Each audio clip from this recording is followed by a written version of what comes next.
Dig it. Slow drag with remedy.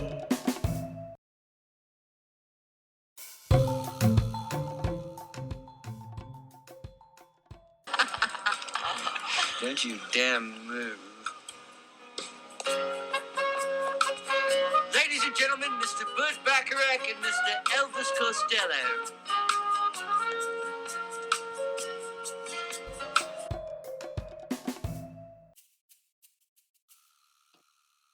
That introduction is from 1999's Austin Powers 2, where the pair performed a minute's worth of Bacharach's I'll Never Fall in Love Again. He and Hal David wrote this charming song in 1969, right in the middle of an otherwise tumultuous and psychedelic time. An entire masterclass could be commissioned on Burt Bacharach, his work, and importantly, his far-reaching influence on so many singers, songwriters, and arrangers. Talk about a person who, to this very day, stays true to his own vision. Together in 1996, Burt Bacharach and Elvis Costello won the Grammy Award for the Best Pop Collaboration with Vocals with Painted from Memories, I Still Have That Other Girl. They were also nominated in the same category in 1991 for the haunting God Give Me Strength, the song that first appeared in the Allison Anders film Grace of My Heart. It was the natural culmination of two cultural icons matching wits. My name is Remedy, and this is an appreciation. This is an exploration of linguistics, language, and becoming a part of the popular cultural fabric as framed by the peerless poetry of the modern-day master, Elvis Costello. Today's slow drag is with My Mood Swings, found on 2012's In Motion Pictures, but was first heard briefly at the 1 hour and 4 minute mark of The Big Lebowski, released in 1998. When I say briefly, I mean it was one chorus long, appearing for roughly 25 seconds in this wonderful fever dream of a movie. And while the songwriting is credited to Elvis Costello, it's not strictly speaking a solo credit. However, in Unfaithful Music and Disappearing Ink, Mr. Costello mentioned in passing how someone else threw in a word or two when he wrote the entire Wendy James 1993 album, Now Ain't the Time for Your Tears, for which that person, he said, was given a co-writing credit. So I think I'll bend my solo writing credit rule just a bit for this one. My Mood Swings has 3 verses and a chorus that is repeated 4 times. And while the verses might be shorter when compared with many other Elvis Costello lyrics, they are packed with enough gunpowder to ignite a whole sky of dazzling fireworks. She was smitten from the first by a curious fellow, said, I love the way you talk.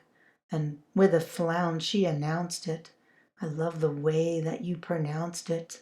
Marshmallow.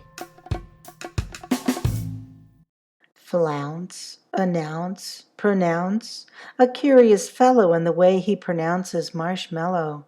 No wonder she was smitten. This compact verse with these low-frequency words even fits in a nice slant rhyme with first and fellow and smitten in it. It's a ball of giddiness, a seeming non-sequitur, regardless that there's no logic it seems to have deviated from. Until I heard this song, I had no idea that there was more than one way to say the word marshmallow. Marshmallow. This quick first verse is so charming and clever that I think it's worth another pass. She was smitten from the first by a curious fellow, said, I love the way you talk. And with a flounce she announced it. I love the way that you pronounced it. Marshmallow. Now let's find out a little more about this smitten woman. So she liked to sing along to her favorite song from the year that she was born. See how mysterious her fate is. She had to get born in the 80s.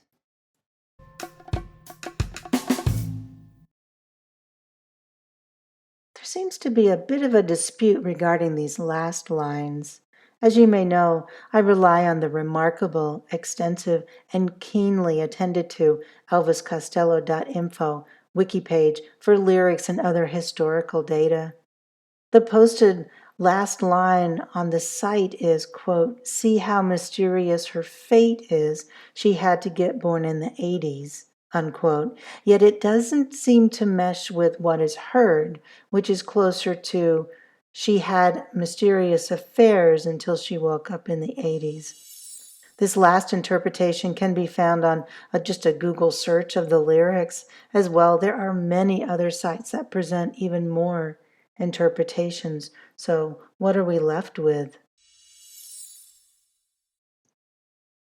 Either way, they both refer back nicely to a mysterious fate. Keeping with the Big Lebowski plot, however, "She had to get born in the 80s" is more fitting, yet the words heard in the song do seem to favor "until she woke up in the 80s." I suppose it comes down to which you prefer, really, in the spoken form, at any rate. This little maddening back and forth calls to mind the days before Imperial Bedroom, before Elvis Costello's lyrics were printed on the liner notes, leaving one to only guess at many of the words that often came out fast and snarled. Famously, the printed lyrics on Imperial Bedroom's liner notes were a continuous run of uppercase letters without punctuation or line breaks. Oh, there's so much more to be said about this and about the cover art of Imperial Bedroom that will be addressed in future episodes. There's so much to cover on the remarkable work of the talented yet tormented graphic artist Barney Bubbles, who designed many of Elvis Costello's cover albums before Punch the Clock in 1983. Now we come to the chorus that all this fuss is about. Here is how it is situated in the film itself. If you recall, it's the scene in the doctor's office with the dude on the examination table wearing a pair of headphones, bobbing his head in his dude fashion, after Maud implores him to get his jaw looked at. So speak to me just like you should, then you can say those wicked things, and if you want, we'll make it good before my mood swings. And that's it. That's the entire appearance of My Mood Swings in the film The Big Lebowski. This repeated chorus is another highly visual and sensually charged passage in this quirky piece, with a clever twist at the end, with the collocation of mood swings sliding apart just enough for the verb to do what comes natural to it as it describes what the mood is doing. The mood swings.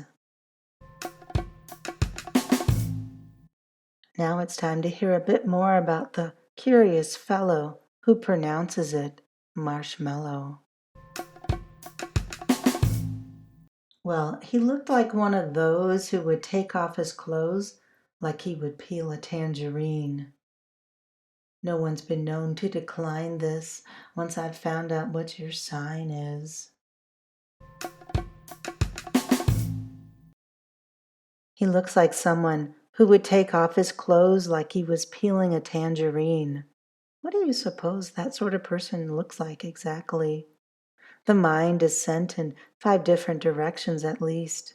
Marshmallows and tangerines, lovely oddball choices that add texture and aroma to this piece. The addition of a pickup line from Days Gone By, "What's your sign?" helps to highlight the age gap between these characters who seem engaged in just a silly lover's dance. Like so many Elvis Costello stories, this one is an exploration of relationships that rarely openly mocks or makes judgments about the characters past the mention of their overt eccentricities. that they bring to their lines.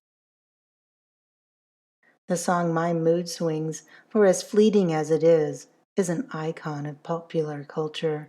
It's a gritty, sexy little 2-minute and 10-minute song that paints a picture of disparate people who create chemistry when they come into close contact with each other. It's a song millions upon millions of people hear and rehear each time they watch The Big Lebowski. It's a song that's situated inside a collection of other songs by the likes of Kenny Rogers, Bob Dylan, and Nina Simone. The Eagles can be heard as well, but we know how that ended. Dig it.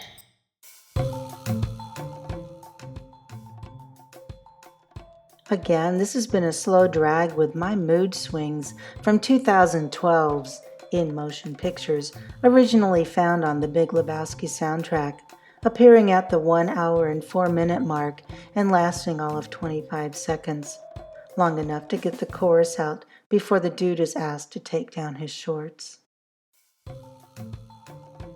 As mentioned in episode 1 of Slow Drag with Remedy, I have a penchant for naming my dogs after Elvis Costello songs. I named Napoleon, a gorgeous little white and tan Pomeranian, after Blood and Chocolate's Poor Napoleon. Our Napoleon was with us for 16 wonderful years. Good night, little schoolboy. 1 week after Napoleon left, we brought home a 4-month-old curious fellow, the happiest little Pomeranian I'd ever met. I was immediately smitten. Compromising to a more dignified Marshall, he nevertheless responds to Marshmallow, Marshall Mellow Fellow, or simply Mel. He's a very fluffy black and tan color, so yes, it does take a bit of explanation for why we call him Marshmallow. When I first conceived Slow Drag with Remedy, a friend broke the news to me gently, as if I didn't already know, that it'll probably be a niche podcast, he said. Well, with 1 million podcasts available, I am more than pleased to have staked my claim in this little corner of the ether, doing a slow drag with lines and phrases by an incomparable talent. In keeping with this episode's pop culture and niche motif, please allow me to recommend another independent podcast that also covers a cultural phenomenon that's been burgeoning. If you've begun to hear expressions such as 10-ply, or if you've been met with a round of harmonized singing when you say, to be fair. To be fair. To be fair. To be fair. To be fair. Then you know the Canadian TV show Letterkenny has arrived.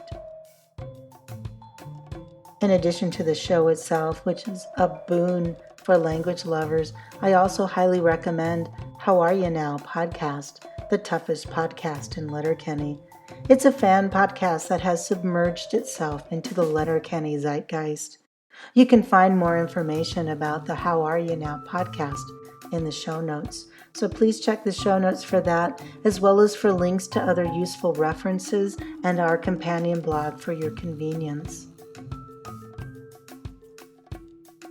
Thank you so much for listening, and listening all the way to the very end. It means the world. Please rate and share. Thank you.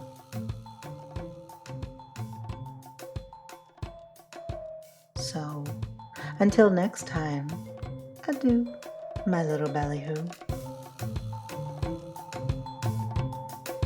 Slow Drag with Remedy.